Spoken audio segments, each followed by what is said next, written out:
First of all, NAIC, of course, is not a governmental creature, and as a consequence of that, is not empowered by law to do anything as an organization. It's also, I don't think, possible, when I think about it from a constitutional perspective, to transfer constitutional authority reserved in our Constitution to the federal government to a non-profit entity or to a governmental creature made up of, or a non-governmental creature made up of 56 different elected officials or appointed officials from around the United States of America that are focused upon state regulation of insurance. So I have a very serious doubt that, in fact, that ultimately would pass muster.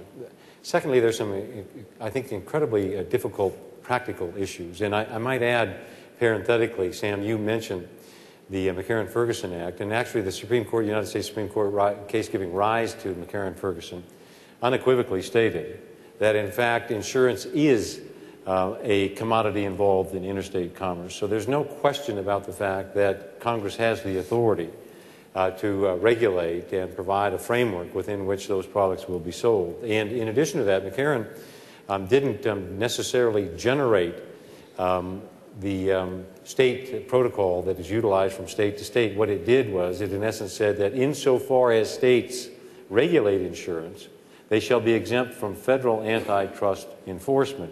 And so that's done on a basis that is unique, although there's every effort made to seek uniformity, it's unique from state to state.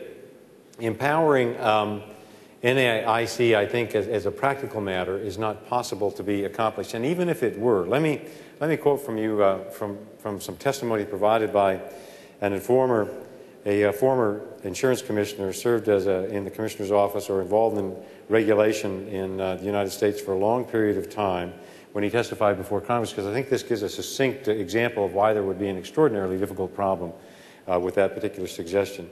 The International Association of Insurance Supervisors has become the de facto standard setter with respect to international insurance standards, commensurate with the Basel Committee for Banking Supervision and the International Organization of Securities Commissions for the securities industry. And what he's referring to here, of course, is the efforts in the European Union to bring about accounting and solvency standards that ultimately, we believe, we're going to be in a position of having to reconcile if we expect to be able to do business around the rest of the globe. Then he goes on to say, since its inception, the IAIS has adopted 13 standards, 15 guidance papers, and a set of core principles. And again, this speaks to the Commissioner's reference to memoranda. U.S. regulators have been and continue to be active participants in the development of the standards and principles, but no matter the degree of agreement among the regulators, the U.S. representatives, namely the insurance commissioners, are not in a position to bind the U.S. regulatory community to adopt those standards.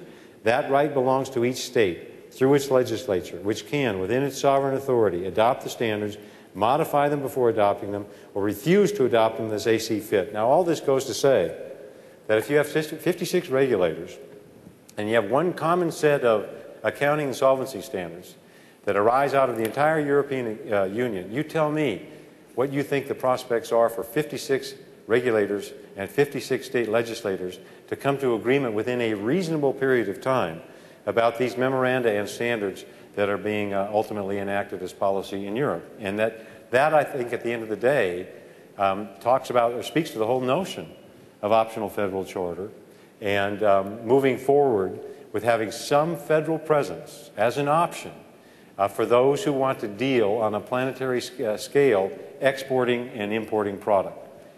Not, I don't think, for the majority of the industry, but I think a critically important part of the industry that transfers capital and wealth back into our country.